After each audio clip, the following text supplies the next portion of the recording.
All India panther सेनेचे राष्ट्रीय अध्यक्ष दीपकभाई केदार, महाराष्ट्र अध्यक्ष विनोदभाई भोळे, विदर्भ अध्यक्ष दादासाहेब ढोले यांच्या मार्गदर्शनाखाली अकोला जिल्हा अध्यक्ष परवेज खान यांच्या नेतृत्वात जिल्हा अधिकारी अकोला, सहाय्यक कामगार आयुक्त अकोला यांना निवेदन सादर करण्यात आले। अकोला जिल्ह्यातील बाळापूर तालुक्यामधील कानेरी गवळी येथे अंबुजा एक्सपोर्ट लिमिटेड कंपनी या कंपनीची चौकशी करून संबंधितांवर कारवाई करण्यात यावी व कंपनीला सीलबद्ध करण्यात यावे। कंपनीमध्ये कामगारांजवळून वेळेपेक्षा जास्त काम करून घेतले जात आहे व किमान वेतन अधिनियमांतर्गत त्यांना वेतन मिळत नाही।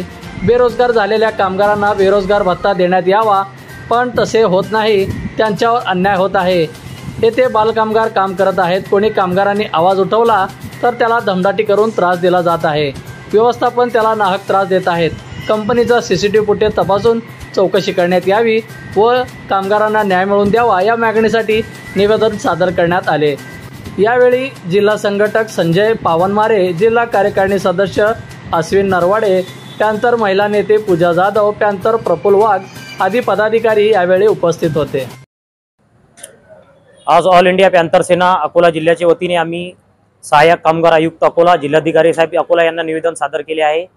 गुजरात अंबुजा एक्सपोर्ट लिमिटेड कानेरी गवळी या कंपनी खूप मोठा कामगारावर अन्याय होत आहे। कामगारांना हे 12-12 तास काम करून घेत आहे व त्यांना कोणताच किमान वेतन अधिनियम अंतर्गत यांना वेतन मिळत नाही। इथं बालकामगार काम करत आहे व इथं कामगारांना मानसिक त्रास व्यवस्थापनाकडून होत आहे। कोणी जर या कंपनी विरुद्ध आवाज उठवला तर त्यांना कामावरून कमी करण्यात येत आहे। आम्ही सहाय्यक कामगार आयुक्त यांना आवाहन करतो, जिल्हाधिकारी साहेब तात्काळ आपण कारवाई करा।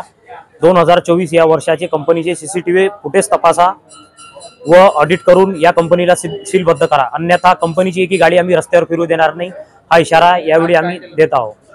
आज आम्ही ऑल इंडिया पॅन्थर सेनेच्या वतीने 5 मागण्याचे निवेदन सादर केलेले आहे। सहाय्यक कामगार आयुक्त अकोला, जिल्हाधिकारी साहेब अकोला यांना आम्ही निवेदन सादर केले आहे।